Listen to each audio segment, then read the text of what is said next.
what this workshop does is introduces a bit of simplicity.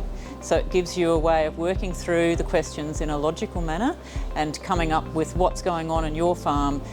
I came here with an open slate. I could sign up to plenty of projects and things when I was at these events, but wasn't comfortable until I got the basics. So that's what I came here to learn, and yeah, it's working out so well. Quite a big learning for me because I was quite naive in that whole carbon space, and it just gave me a far greater awareness. Yeah, being able to do group activities has been very handy.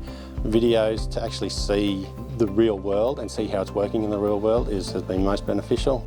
Knowledge is so powerful, I suppose. Knowledge gives you the ability to make decisions in that space or up to that stage. It's just getting a far greater awareness of carbon, because really it's here to stay. It's a mandate of the industry, so it's important we get on board with it. I think this is the space that we all need to understand and be proactive in. Best to get on the front foot.